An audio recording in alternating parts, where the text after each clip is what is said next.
Some of you here may have heard that your company is of particular interest to me. Last year, during my visit to Europe, I, along with a number of my cabinet members, were pleasantly surprised after encountering a smart electronic toothbrush and subsequently finding out that they are actually assembled here in Laguna. To be perfectly honest with you, we were in an innovation center, a very high-tech facility, and the main uh, one of the founders was giving us the tour, explaining what they were attempting to do. And towards the end of the tour, I was wondering, why is this guy bringing out a toothbrush? No. I don't know if it was a hint that some of us forgot to toothbrush that morning, but then only to find out pleasantly that indeed, no, one, that there is such a thing as a Bluetooth toothbrush these days that helps you monitor the efficiency of your brushing, but more importantly, that it is made in the Philippines. Ever since I returned from that trip, I've been meaning to go to this facility to meet the talented individuals in your company. And I'm glad that today my staff finally has found some time in the schedule for a visit. I've always believed in the skill and the ingenuity of the Filipino, and I am filled with optimism seeing how companies like Kaertech Electronics seem to share this confidence in our people. I am told that your company is exploring a number of options as regards your Philippine operations, including set up a new factory, creating a development team in areas of electronic, mechanical, and software development. Today, I take the opportunity to tell you that you cannot go wrong with the Filipino people. They are hardworking, creative, and loyal, and with the support of a government that is more equipped than ever to empower your industry. The foundations for continued success are firmly in place. Over the course of our administration, Philippine manufacturing has made a definitive comeback. From 2010 to 2015, the industry posted an average annual growth of 7.6%. Compare this to the 3% average growth from 2001 to 2009. Now, when we were when we were looking at the low-lying fruits, manufacturing wasn't considered one of them. Our electricity rates are still not as competitive as where we'd like them to be.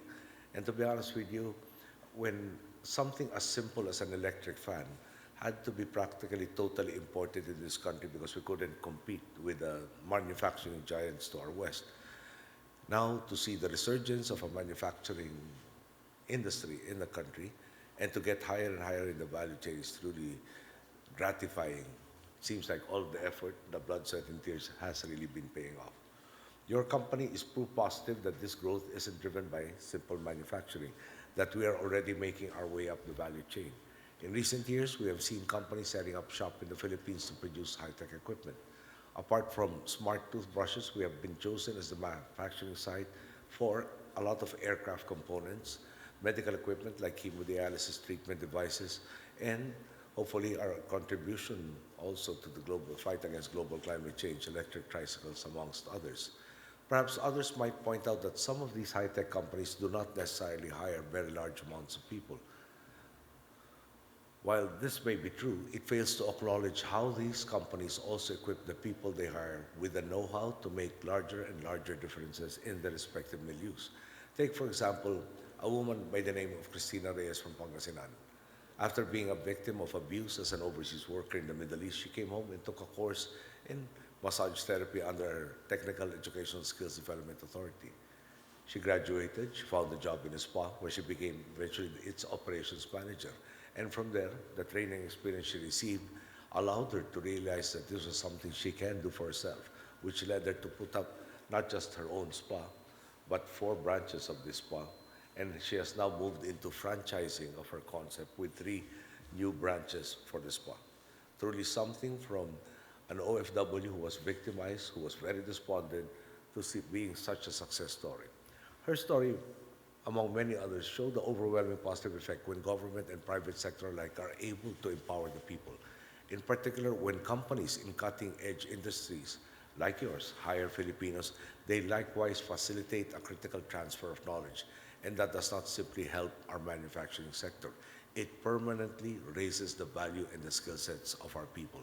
Indeed, more and more, the world is discovering how the Philippine brand is synonymous with quality, and we are seeing the early fruits of this development.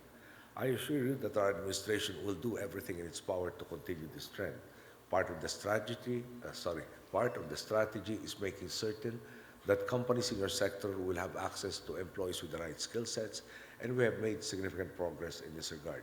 We have improved, for instance, TESDA's Training for Work Scholarship Program, which trains Filipinos and Filipinos like Cristina Reyes for in-demand positions in so many different sectors.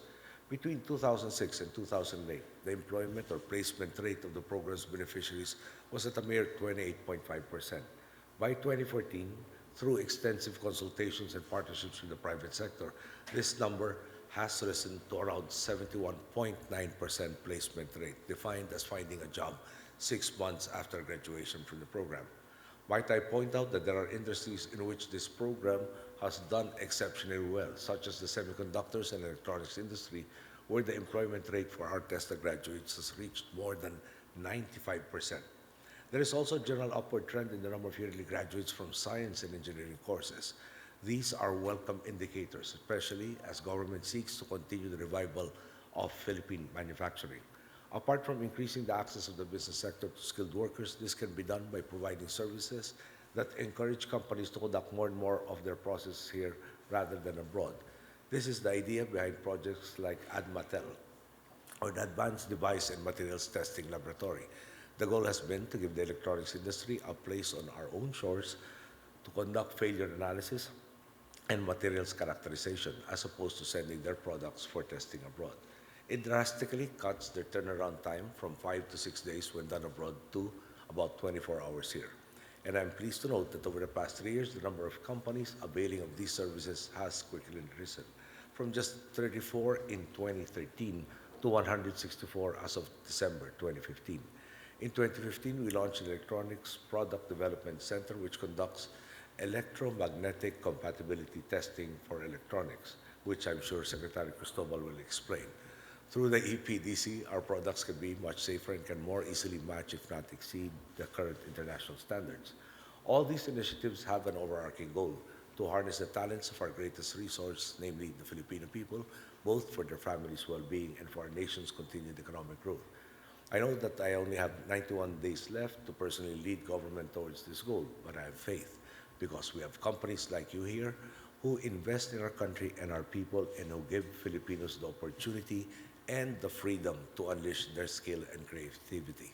More importantly, I have faith because I'm confident that the Filipino people themselves, having seen what we have achieved these past 5 years and 9 months, will not stray from the straight path. While our nation's partnership with Kaertech might be relatively new, I am certain that our people and our country will give you even more reasons to stay here and expand your operations in the years to come. And we definitely look forward to working even more with you. Congratulations. Thank you. Good day.